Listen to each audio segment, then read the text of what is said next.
Episode 1 Handwara का गुमनाम मंदिर। लर्न विद फन प्रस्तुत करता है मां भद्रकाली की कहानी। हंदवाड़ा की वादियों में एक ऐसी जगह है जहां हवा भी रहस्य फुसफुसाती है, जहां सदियों पहले सप्त ऋषियों ने एक मंदिर की स्थापना की थी, पर आज वहां सिर्फ जंगल है और एक गहरी खामोशी। मुख्य कथा साल 1891। कश्मीर के कुपवाड़ा जिले का एक छोटा गांव वनपोरा, जहां के लोग सरल थे पर परंपराओं से गहराई से जुड़े। यहां रहते थे एक बुजुर्ग विद्वान पंडित केशव जी बायू और उनके साथ उनका 18 वर्षीय पोता सर्वा बायू। पंडित जी अपनी पूजा पाठ, वेदों के ज्ञान और सपनों की व्याख्या के लिए पूरे इलाके में प्रसिद्ध थे, लेकिन बीते कुछ महीनों से उन्हें एक ही सपना बार बार आता था। एक टूटा फूटा मंदिर घने जंगलों में, और वहां खड़ी एक देवी की मूर्ति जिसके माथे पर रक्त के निशान थे। हर बार मंदिर की घंटियां तेज हो जाती और फिर एक तेज आवाज आती, मुझे पहचानो, मेरा स्थान फिर से जागृत करो।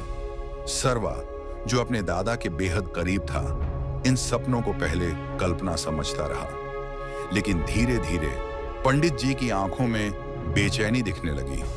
वे दिन रात पुराने ग्रंथ और नक्शे देखने लगे। एक दिन उन्होंने अपने पोते को बुलाया। पंडित केशव जी बायू ने कहा, सर्वा बेटा, यह कोई सामान्य सपना नहीं है, यह एक आह्वान है। माँ देवी बुला रही हैं, हमें उनके मंदिर को ढूंढना होगा। सर्वा बायू थोड़ी उलझन में था, पर अपने दादा के विश्वास को देखकर तैयार हो गया। पुरानी पांडुलिपि से रहस्य का सुराग। पंडित जी के पास एक दुर्लभ पांडुलिपि थी जो उनके पूर्वजों से मिली थी। उसमें एक विशेष उल्लेख था, जहां सप्त ऋषियों ने तप किया वहीं मां का तेज स्थापित हुआ, और वहां पांडवों ने मां से विजय का आशीर्वाद पाया। पंडित जी ने यह व्याख्या की, यह स्थान वहीं होगा, यहीं कहीं हंदवाड़ा की घाटियों में छुपा है मां भद्रकाली का गुमनाम मंदिर। यात्रा की शुरुआत। अगले ही दिन पंडित जी और सर्वा एक छोटी सी थैली में पूजा सामग्री, खाना और वह पांडुलिपि लेकर निकल पड़े। वे जंगलों की ओर बढ़ने लगे, जहां स्थानीय लोग जाने से कतराते थे। एक वृद्ध चरवाहे ने चेतावनी दी, उस ओर मत जाओ, वहां रात को अपने आप घंटियां बजती हैं। पर पंडित जी मुस्कुराए, वो भय नहीं, आशीर्वाद का संकेत है। गहरी घाटी में देवी की पुकार। घंटों चलने के बाद वे एक गहरी घाटी में पहुंचे, जहां पुरानी सीढ़ियां मिट्टी में दबी थीं। एक ऊंचे शिला के पास पहुंचकर पंडित जी ने आंखें बंद कर लीं। अचानक उनके होंठों से मंत्र निकलने लगे और हवा में हल्की गूंज होने लगी। सर्वा बायू ने देखा, एक पुरानी मूर्ति जमीन से झांक रही थी। धूल, काई और समय ने उसे छिपा रखा था, लेकिन उसके चेहरे पर एक विशेष तेज था। पंडित जी ने आंखें खोलते हुए कहा, यही है वह स्थान, यही है मां का निवास। रहस्य की पहली परत खुलती है। जैसे ही उन्होंने मूर्ति के पास सफाई शुरू की, तभी कुछ चौंकाने वाला हुआ।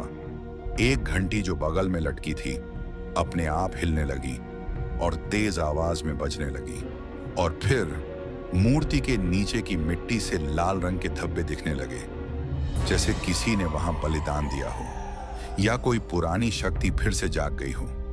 सर्वा बायू ने दादा से कांपती आवाज में पूछा, दादाजी, ये सब क्या है?